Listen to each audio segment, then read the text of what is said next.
Hello student, स्वागत है आपका एक और नए वीडियो में। आज हम जॉन कीट्स की famous poem ode to a nightingale को अच्छी तरीके से समझ रहे हैं। अगर आप जॉन कीट्स के बाकी के ओड्स जैसे कि ग्रेसियन अर्न या टू ऑटम का एक्सप्लेनेशन देखना चाहते हैं तो उनके लिंक्स आपको डिस्क्रिप्शन बॉक्स में मिल जाएंगे इसी वीडियो के। तो आप जाकर क्लिक कर सकते हैं उन लिंक्स पर और उन वीडियोज़ को भी समझ सकते हैं।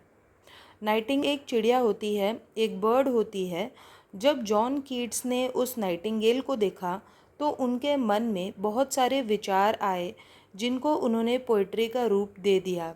इस पोइट्री में इमेजरी का बहुत अच्छे तरीके से इस्तेमाल हुआ है और बहुत सारी अलग अलग चीज़ों को लेकर ये बहुत ही एक ब्यूटीफुल पोइट्री है। चलिए हम लोग इस पोइट्री के इंट्रोडक्शन को देखते हैं और उसके बाद लाइन बाय लाइन इस पोएम को अच्छी तरीके से समझते हैं। अ Nightingale had built its nest near Keats house in the spring of 1819।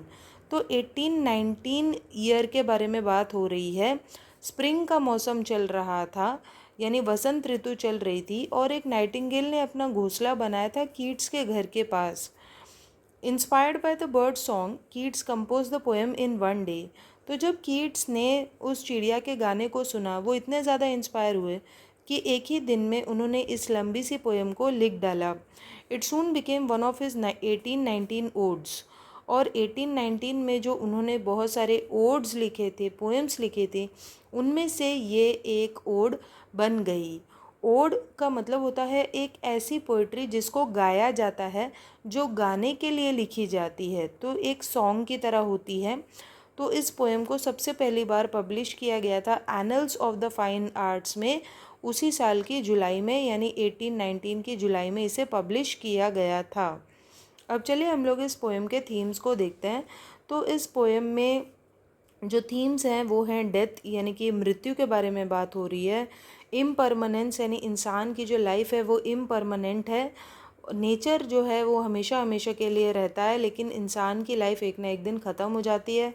Isolation यानी अकेलापन, और नेचर जैसा मैंने आपको बताया। इसके अलावा ब्यूटी यानी सुंदरता के बारे में भी बात हो रही है। अब चलिए हम लोग इस पोएम को लाइन बाय लाइन करके समझते हैं। My heart aches and a drowsy numbness pains. तो पोएट कहते हैं कि मेरा जो हार्ट है वो दर्द कर रहा है, एक कर रहा है, और मुझ पर एक ड्राउजीनेस आ रहा है, यानी नींद सी आ रही है। नमनेस यानी सुन्न पड़ जाना, उनके सारे सेंसेस उन्हें सुन्न लग रहे हैं, जैसे उन्होंने हेमलॉक पी लिया हो। हेमलॉक एक तरह का जहर होता है। और emptied some dull opiate to the drains. Opiate एक तरह का ड्रग है। तो वो कहते हैं कि ऐसा लग रहा है मुझे जैसे कि मैंने हेमलॉक जहर खा लिया हो या ओपिएट ड्रग खा लिया हो, जिसकी वजह से मुझे एक सुस्ती आ रही है, ड्राउजीनेस आ रहा है। 1 minute past and Lethe wards had sunk. और 1 मिनट के अंदर मुझे ऐसा लगने लगा जैसे मैं लीथ में डूब गया हूँ।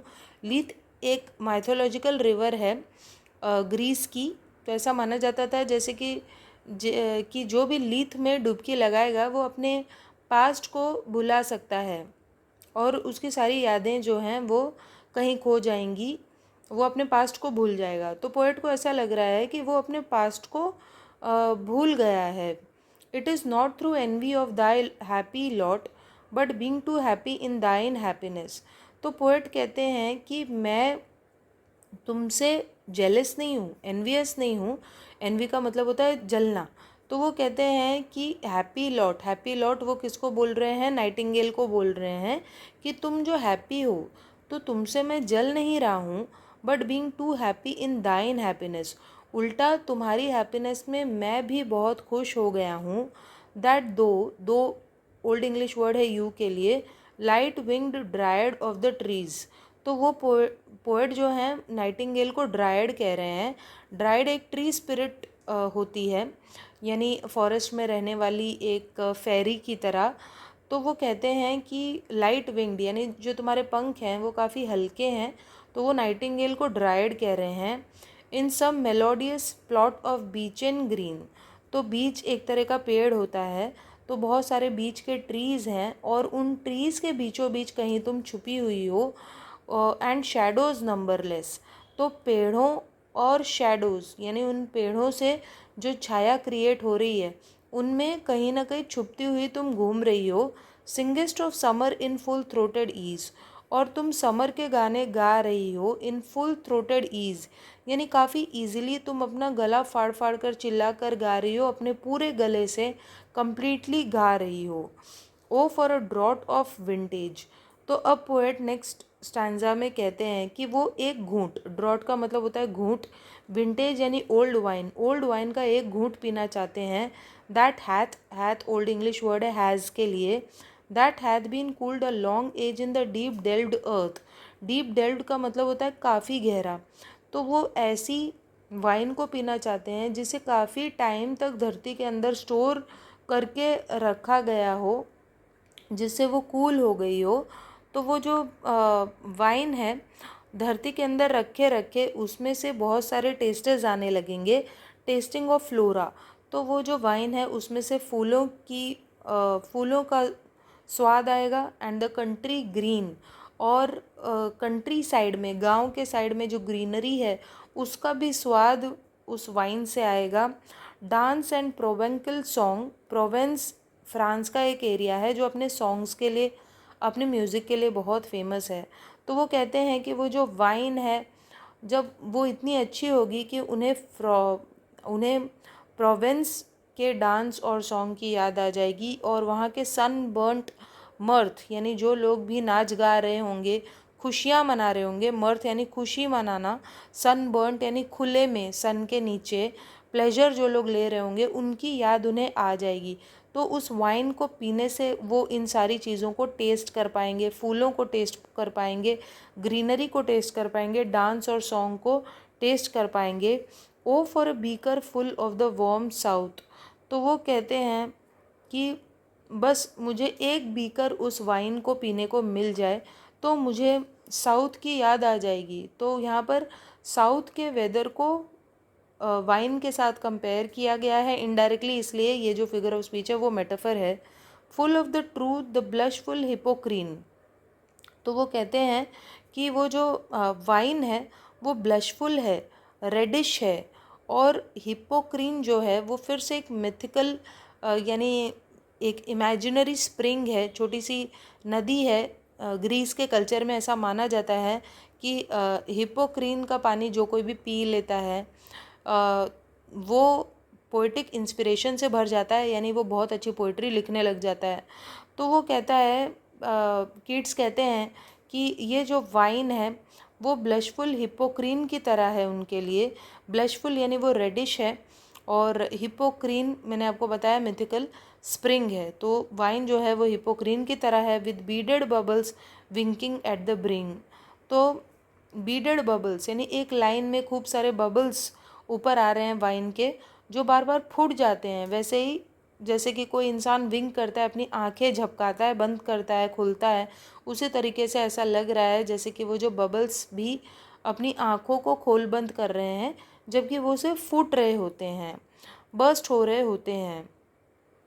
तो यहाँ पर उन्होंने बताया है कि किस तरीके से उस वाइन को पीकर उन्हें बहुत ज़्यादा मज़ा आने वाला है। And purple stained mouth. तो पोएट कह रहे हैं कि जब वो उस वाइन को पियेंगे तो उनका जो मुंह है वो रेडिश पर्पल हो जाएगा। That I might drink and leave the world unseen. तो वो कहते हैं कि उस वाइन को पीने के बाद वो इस बुरी दुनिया को छोड़ पाएंगे। यानी नाइटिंगेल का जो गाना है उसे वो वाइन पीने के समान मान रहे हैं, वाइन पीने से कंपेयर कर रहे हैं। And with thee fade away into the forest dim. तो वो कहते हैं कि उसके बाद वो नाइटिंगेल के साथ ही फेड अवे यानी गायब हो जाएंगे अंधेरे फॉरेस्ट में, डिम फॉरेस्ट में यानी डार्क फॉरेस्ट में। Fade far away dissolve and quite forget. तो वो कहते हैं कि मैं बस इस दुनिया को छोड़ देना चाहता हूँ, गायब हो जाना चाहता हूँ, डिज़ोल्व हो जाना चाहता हूँ और भूल जाना चाहता हूँ। वॉट दो among the leaves has never known. उन चीज़ों को भूल जाना चाहता है पोएट जो नाइटिंगेल को कभी नहीं पता, या नाइटिंगेल को कभी पता नहीं करनी पड़ेंगी, ऐसी चीज़ों को वो भूल जाना चाहता है। वॉट दो अमॉन्ग द लीव्स, दो यानी यू अमॉन्ग द लीव्स यानी तुम जो पत्तियों के बीच बैठी हुई हो, नाइटिंगेल को वो कह रहे हैं हैज़ नेवर नोन, तुम्हें वो चीज़ें कभी नहीं पता चली। क्या क्या? The weariness, the fever and the freight. जो इंसानों को भोगना पड़ता है वो नाइटिंगेल को कभी नहीं भुगतना पड़ा। जैसे थकावट, वेरीनेस यानी थकान, फीवर यानी बुखार, फ्रेट यानी irritation, frustration. Here where men sit and hear each other groan. क्योंकि यहाँ पे इंसान बस एक दूसरे की कराहों को सुनते रहते हैं। ग्रोन करना यानी कि दर्द में कराहना, आवाज़ करना। तो इतने ज़्यादा दुख दर्द है इंसान की ज़िंदगी में कि वो बस दुखी होकर आवाज़ करता रहता है। Where palsy shakes a few. लोगों को पैरालिसिस और बहुत सारी बीमारियां आती हैं जिसके कारण वो हिलने लगते हैं, सैड हो जाते हैं और अपने जो थोड़े बहुत बचे हुए बाल हैं, बूढ़े होने के बाद जो ग्रे हो गए बाल हैं वो भी उनके गिर जाते हैं। वेर यूथ ग्रोस पेल। और यहाँ पर जवान जवान लोग भी बचे नहीं हैं, उन्हें भी बीमारियाँ लगती हैं। And spectre thin. और जो जवान लोग हैं वो एकदम स्पेक्टर यानी भूतों की तरह पतले पड़कर मर जाते हैं। Where but to think is to be full of sorrow. और यहाँ पर तो सोचना भी बस सोरो के समान है, यानी सोचना भी दुख से कम नहीं है। हम जो सोचते हैं वो भी दुख ही है। एंड लीडन आइड डिस्पेयर्स। और इतने ज़्यादा दुख हैं हमारी दुनिया में, डिस्पेयर्स हैं यानी हेल्पलेस हो गए हैं हम लोग, जिसकी वजह से हमारी जो आंखें हैं वो भी हैवी हो गई हैं, लीड की तरह, लीडन आइड हो गई हैं। Where beauty cannot keep her lustrous eyes और new love pine at them beyond tomorrow. तो जो ब्यूटी है वो कभी भी अपनी सुंदर आँखों को एक समान नहीं रख पाती, परमानेंट नहीं रख पाती। यानी कि इंसान की दुनिया की जो ब्यूटी है, सुंदरता है, वो एक ना एक दिन ख़त्म हो जाती है, वो टेम्पररी है। तो यहाँ पे ब्यूटी को एक ह्यूमन क्वालिटी दी गई है आँखें होने की, और इसीलिए ये जो फिगर ऑफ स्पीच है वो पर्सोनिफिकेशन है। और new love pine at them beyond tomorrow. उसी तरीके से जो प्यार है, नया नया प्यार है, वो भी कल के बाद नहीं टिकने वाला इंसान की ज़िंदगी में। तो ना तो ब्यूटी ना ही लव इंसान की ज़िंदगी में टिकता है, वो ख़त्म हो जाता है। Away away for I will fly to thee. तो पोएट कहते हैं कि इसीलिए मैं इंसान की ज़िंदगी में नहीं रहना चाहता, मैं तुम्हारे साथ उड़कर चलूँगा। Not charioted by Bacchus and his pards. Bacchus god of wine होते हैं, ये ग्रीस के देवता हैं वाइन के। तो पोएट कहते हैं कि मुझे बच्चूज़ यानी जो गॉड ऑफ वाइन है उसका चैरियट नहीं चाहिए, उसका रथ नहीं चाहिए जिसको पार्ट्स यानी लेपर्ड्स, तेंदुए खींच रहे हैं, इस तरह का रथ नहीं चाहिए मुझे उड़ने के लिए। मैं तो पोएट्री के ऊपर बैठकर उड़ूँगा, but on the viewless wings of poesy. Viewless मतलब इनविजिबल। तो पोएट्री के जो विंग्स हैं, पंख हैं, वो व्यूलेस हैं, इनविजिबल हैं, गायब हैं, दिखाई नहीं देते। पोएट्री के पंखों पर बैठकर मैं पोएट्री के साथ उड़ूँगा। Though the dull brain perplexes and retards. तो मेरा जो ब्रेन है वो मुझे कंफ्यूज करता है, मुझे स्लो बनाता है, लेकिन फिर भी मैं उड़ूँगा ऑलरेडी विद दी। देखो मैं तो तुम्हारे साथ ऑलरेडी पहुँच चुका हूँ। दी यानी you. Tender is the night. Night जो रात है बहुत ज़्यादा कोमल है, शांत है। And happily luckily the queen moon is on her throne. तो जो क्वीन मून है, मून को एक क्वीन कहा गया है, एक ह्यूमन क्वालिटी दी गई है, इसलिए पर्सोनिफिकेशन है। तो पोएट कहते हैं कि जो क्वीन मून है वो अपने थ्रोन पर, अपने राजगद्दी पर विराजमान है।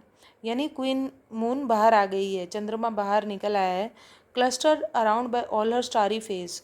और चंद्रमा के चारों ओर देखो उसके तारे हैं, फेज यानी फेरीज। तो वो कह रहा है कि जो तारे हैं वो एकदम परियों की तरह हैं। But here there is no light. तो आकाश में इतनी ज़्यादा रोशनी है, लेकिन वो जहाँ पर खड़ा है वहाँ पर उसे ज़रा भी लाइट नहीं दिखाई दे रही। Save what from heaven is with the breezes blown. बस आकाश से जो थोड़ी बहुत हवा के साथ थोड़ी बहुत लाइट आ रही है वही उसे दिखाई दे रही है। Through verdurous glooms and winding mossy ways. और उसे वो रास्ते दिखाई दे रहे हैं जो काफ़ी ज़्यादा ग्रीन है, पेड़ पौधे उगे होने की वजह से, लेकिन काफ़ी ग्लूमी भी है यानी अंधेरापन भी है। और वो जो रास्ते हैं उन पर मॉस काई जमा हो गई है, एल्गे जमा हो गया है। तो पोएट कहते हैं I cannot see what flowers are at my feet. मुझे नहीं पता कि मेरे पैरों पर कौन से फूल पड़े हैं। Nor what soft incense hangs upon the boughs. उसे ये भी नहीं पता है कि बोज यानी कि जो ब्रांचेस है पेड़ों की, उन ब्रांचेस से जो महक आ रही है, सॉफ्ट इंसेंस यानी प्लेजेंट स्मेल आ रही है, जो महक आ रही है, तो वो कौन से फूलों के कारण वो महक आ रही है, क्योंकि उसे कुछ दिखाई नहीं पड़ रहा। But in embalmed darkness guess each sweet, लेकिन पोएट जो है वो अंधेरे के कारण एम्बाम्ड हो चुका है, यानी अंधेरे ने पूरी तरीके से उसे घेर लिया है। वो बस उस स्वीट स्मेल को गेस कर पा रहा है कि शायद ये जो स्वीट स्मेल है वो इस फ्लावर की होगी, ये जो स्वीट स्मेल है वो इस प्लांट की होगी। Where with the seasonable month endows, क्योंकि ये सीजनेबल मंथ है, सीजनेबल मंथ उसने स्प्रिंग के मौसम को कहा है, वसंत ऋतु को कहा है। तो वो कह रहे हैं कि जो स्प्रिंग का मौसम है वो ग्रास हो या थिकेट यानी कि एक बुश हो, झाड़ी हो, या फ्रूट के ट्रीज़ हों वाइल्ड, उन सभी को वो बहुत कुछ देती है। यानी वसंत ऋतु इन सभी चीज़ों को बहुत कुछ दे के जाती है, यानी फलों को पकाती है, फूलों को खिलाती है, उसी में से ये सारी स्मेल आ रही है। वाइट हथॉन एंड द पेस्टोरल एग्लैंटाइन, ये दोनों रोज़ की अलग अलग प्रजातियां हैं। Fast fading violates covered up in leaves, और वॉयलेट भी एक तरह का फूल है। तो ये जो सारे फूल हैं वो लीव से कवर्ड हो चुके हैं। एंड मिड मेज एल्डेस्ट चाइल्ड, मई के महीने का सबसे बड़ा बेटा, किसको कह रहे हैं पोएट? मस्क रोज़ को कह रहे हैं। The coming musk rose full of dewy wine, तो वो कहते हैं ये सारे फूल खिले हुए हैं। मस्क रोज़ मिड में का सबसे बड़ा बेटा है, और उसमें जो ड्यूई वाइन है यानी उसके अंदर जो रस है, the murmurous haunt of flies on summer eves, summer की इवनिंग्स में, शामों को जो फ्लाइज हैं, मक्खियाँ हैं, मधुमक्खियाँ, उनका फेवरेट स्पॉट है, हॉन्ट यानी कि स्पॉट, फेवरेट स्पॉट है मिड में का सबसे बड़ा बेटा यानी कि मस्क रोज़, यानी कि जो सारी मधुमक्खियाँ हैं वो मस्क रोज़ में बैठकर उसका रस चूसती रहती हैं समर की इवनिंग्स में। डार्कलिंग आई लिसन, तो इतना ज़्यादा अंधेरा है और पोएट की ज़िंदगी भी डार्क है, लेकिन फिर भी वो सुन रहा है। And for many a time, तो उसकी ज़िंदगी क्यों डार्क है? इसीलिए क्योंकि जो पोएट थे उन्हें पता है कि एक ना एक दिन उन्हें मर जाना है। इसीलिए वो कहते हैं for many a time I have been half in love with easeful death, कि बहुत बार मैं डेथ से प्यार कर बैठा हूँ। Called him soft names in many a mused rhyme, और मैंने अपनी बहुत सारी पोइट्री में डेथ को अलग अलग नाम भी दिए हैं। To take into the air my quiet breath, और मैंने बहुत शांति से ब्रीदिंग की है। Now more than ever seems it rich to die, तो अभी का जो समय है जब मैं तुम्हें सुन रहा हूँ नाइटिंगेल, ये मुझे परफेक्ट लगता है मरने के लिए। To cease upon the midnight with no pain, ताकि ये जो मिड नाइट है, बीच की रात है, आधी रात है, बिना पेन के मैं ख़त्म हो जाऊँ, सीज़ हो जाऊँ। While thou art pouring forth thy soul abroad in such an ecstasy, क्योंकि तुम बहुत ही एक्साइटेड होकर अपने आप को पोर कर रही हो, अपने आप को ढाल रही हो, अपनी अपनी आत्मा को पूरा निचोड़ कर तुम इस गाने को गा रही हो बहुत ही एक्साइटेड होके। इसीलिए मुझे लगता है कि अभी का जो समय है वो एकदम परफेक्ट है मर जाने के लिए। स्टिल वुडंट्स दो sing and I have years in when, लेकिन जब तुम गाओगी तब जो मेरे कान है, ईयर्स इन वेन, वेन यानी कि फालतू हो जाना, बेकार हो जाना, मेरे कान बेकार हो जाएंगे इसके लिए, क्योंकि मैं मर चुका हूँगा। तो तुम तो गा रही होगी लेकिन मैं सुन नहीं पाऊँगा, मेरे कान नहीं सुन पाएंगे। टू दाई हाई रिक्वाइम, रिक्वाइम फ्यूनरल पे बजने वाला म्यूज़िक होता है, अंतिम संस्कार में बजने वाला म्यूज़िक होता है क्रिश्चियनिटी में।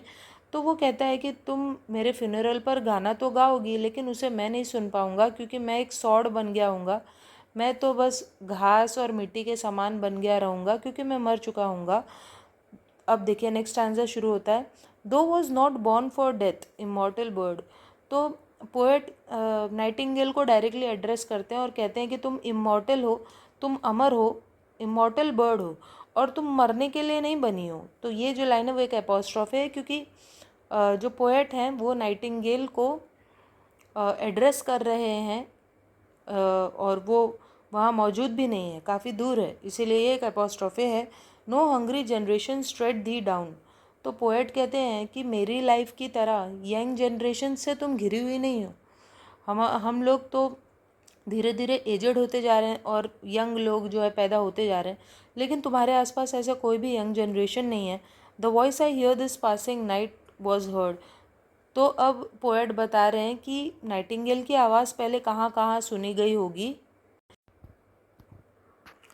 In ancient days by emperor and clown. तो पोएट कहते हैं कि पुराने ज़माने में कोई जो राजा रहे होंगे, एम्परर होगा, उसका जोकर रहा होगा, सभी ने तुम्हारी आवाज़ सुनी होगी। Perhaps the same song, self same song that found a path through the sad heart of Ruth.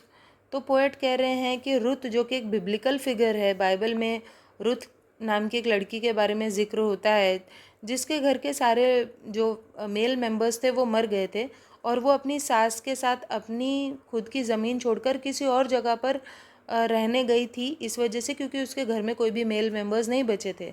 तो पोएट कहते हैं कि रुथ जो बिब्लिकल फिगर थी उसने भी तुम्हारा गाना सुना होगा जब उसे अपने घर की याद आई होगी, जब वो एलियन कॉर्न यानी किसी दूसरे की फील्ड में, कॉर्न की खेती में, फील्ड में जब वो खड़ी रही होगी, उसकी आंखों में आंसू आए होंगे, तब उसने भी तुम्हारे गाने को सुना होगा। The same that oft times, oft का मतलब होता है ऑफन, हैथ यानी has, charmed magic casements opening on the foam.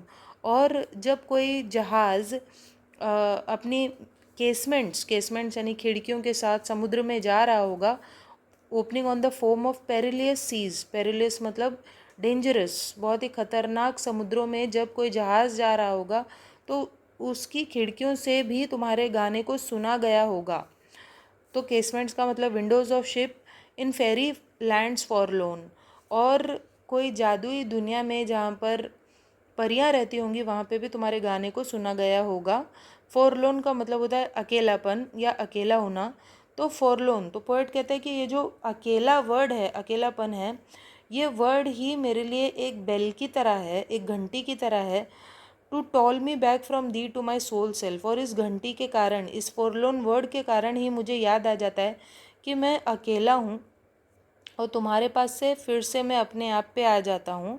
तो यहाँ पर वर्ड को बेल के साथ डायरेक्टली कंपेयर किया गया, इसलिए ये फिगर ऑफ स्पीच सिमिली है। एड्यू, तो पोएट कहता है गुड बाय, एड्यू का मतलब goodbye. The fancy cannot cheat so well. वो कहते हैं कि ये जो मेरा इमेजिनेशन है, मेरी सोच है, फैंसी है, वो मुझे चीट नहीं कर सकती। As she is famed to do deceiving elf.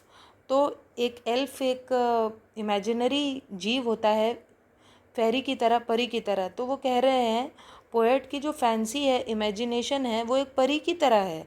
वो बेवकूफ़ बना सकती है, लेकिन फ़िलहाल वो मुझे बेवकूफ़ नहीं बना सकती। भले ही वो डिसीव करती है, लोगों को धोखा देती है फैंसी, लेकिन फ़िलहाल वो मुझे चीट नहीं कर सकती। इसीलिए एड्यू, एड्यू गुड बाय, तो वो नाइटिंगेल को कहते हैं गुड बाय। दाई प्लेंटिव, प्लेंटिव मतलब सैड, एंथम फेड्स, इसीलिए क्योंकि तुम यहाँ से उड़कर जा रही हो दूसरी जगह और तुम्हारा ये जो गाना है, एंथम है, सैड गाना, वो फेड होते जा रहा है। Past the near meadows over the still stream. और तुम अब मीडोज से होते हुए, शांत स्ट्रीम यानी नदियों से होते हुए, अब द हिल साइड, हिल से होते हुए अब तुम कहीं और उड़कर जा रही हो। इट इज़ बरी deep in the next valley glades. तो तुम्हारा जो गाना है अब वो अगली वैली में सुनाई दे रहा है। ग्लेड्स यानी ओपन स्पेसेस, जहाँ पे खूब सारा जंगल होता है, वुड्स होते हैं, बीच में ओपन स्पेस होता है, उसको ग्लेड कहते हैं। तो वहाँ पर नाइटिंगेल का गाना सुनाई दे रहा है अब। तो पोएट कहता है कि क्या वाकई में मैंने नाइटिंगेल का गाना सुना था, या ये एक सपना था? वॉज इट अ विजन और अ वेकिंग ड्रीम?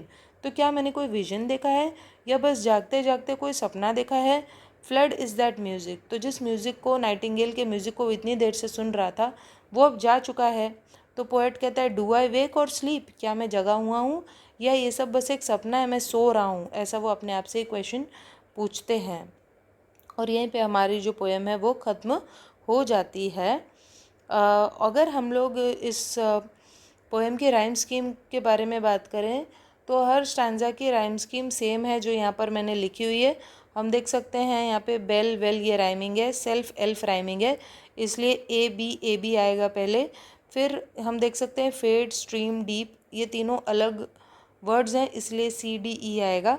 अब फेड्स के साथ ग्लेड्स राइमिंग है, स्ट्रीम के साथ ड्रीम राइमिंग है और डीप के साथ स्लीप राइमिंग है, इसलिए फिर से सी डी ई यहाँ पर आया। हर स्टैंजा का राइमिंग स्कीम इसलिए यही बनेगा। सो आई होप आपको ये पोएम अच्छी तरीके से समझ में आई होगी। फिर भी इससे रिलेटेड कोई डाउट्स है तो आप कमेंट करके पूछ सकते हैं। चलिए हम मिलते हैं नेक्स्ट वीडियो में, तब तक के लिए बाय।